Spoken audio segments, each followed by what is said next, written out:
Good morning to you. Trust you're well today, the start of a new week. I want to give you something to think about. The sons of Issachar. I keep thinking, for some reason, I wake up in the morning and I'm thinking about the sons of Issachar. The sons of Issachar, you can find them in 1 Chronicles 12:32. They were the descendants of the 9th son of Jacob, whose name was Issachar, which is why there was a tribe named the tribe of Issachar, but they're called the sons of Issachar. They entered into the promised land, and there were about 64,300 who inhabited an agricultural region of the land. So in other words, they were farmers. Today they'd be known as farmers. So in 1 Chronicles 12:32 it says this, of the sons of Issachar, who had understanding of the times to know what Israel ought to do. They were known for their wisdom and insight.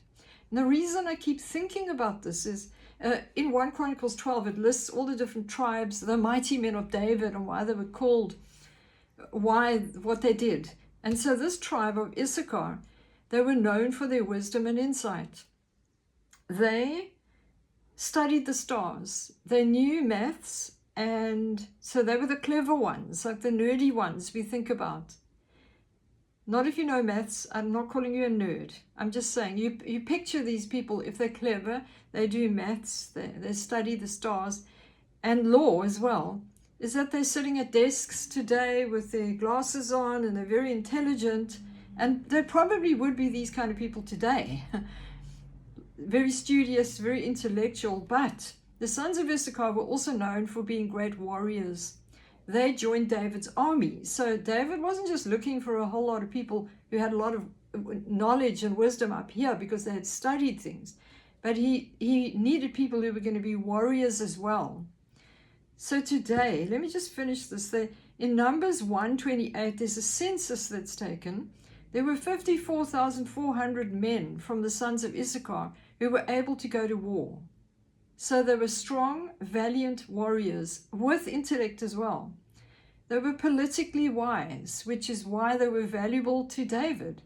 They were in tune with God, because remember, they studied law and all different kinds of things. So they were in tune with God as well, which is why they wanted to be aligned with David. They understood that David was the one God had chosen to be king.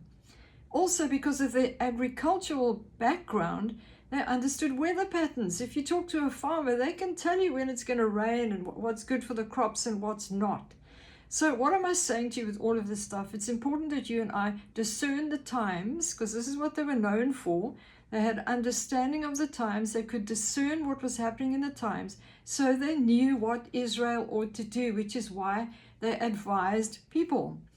They were politically wise. Now, if you and I are going to live like the sons of Issachar, what does it mean to us? We're not farmers. Maybe you are, but we're not all called to be farmers. We're not all called to study maths and law, but we are called to be in tune with God. This is what I believe God is saying. The sons of Issachar. We can be the sons of Issachar today. We can fit into that category where we are so in tune with God that we are not led by the news reports or presidents or who says what. We are led by the Spirit of God, because we need to be so aligned with the Spirit of God and with the heart of God that we're in tune with heaven and we know what we ought to do in these days. So my encouragement for you today is discern the season that you're in. Discern what is of God and what is of the enemy. What is the enemy trying to do to stop you from hearing from God? Stay close to God. Stay close to your purpose. If you're called to study, if you're called to politics or medicine or whatever it is, stay there, because God has positioned you there for a purpose. But make sure that the most important position you have is aligned with the heart of God, because He wants to say some things to you today. I believe God's going to use people in every sphere of life, whether you're a farmer or a politician or a housewife or a school teacher. He wants to give you His wisdom so that you can be aligned with what His plan is, and you can speak into situations, or maybe not speak into them. You can pray the right way. Maybe He's positioned you in your family who needs God, and He's going to show you how to pray. So I believe there's a call to all of us in this season to be like the sons of Issachar. They were studious, intellectual, wise, had understanding, discernment, all of those things. But they were also known as valiant men. Now, you know, valiant is a man of valor, or a woman of valor is the virtuous woman in Proverbs 31. It's not a wimpy, fearful person. It's someone who's brave and courageous, and they understand who they are. And this is all part of being someone who discerns the times today, the times that we are in. It's not time to run and hide away about your faith in Jesus. It's time to be bold and to speak out there, to be courageous, knowing that God has placed you somewhere for a purpose. So he's looking for valiant men and virtuous women. That's you and I.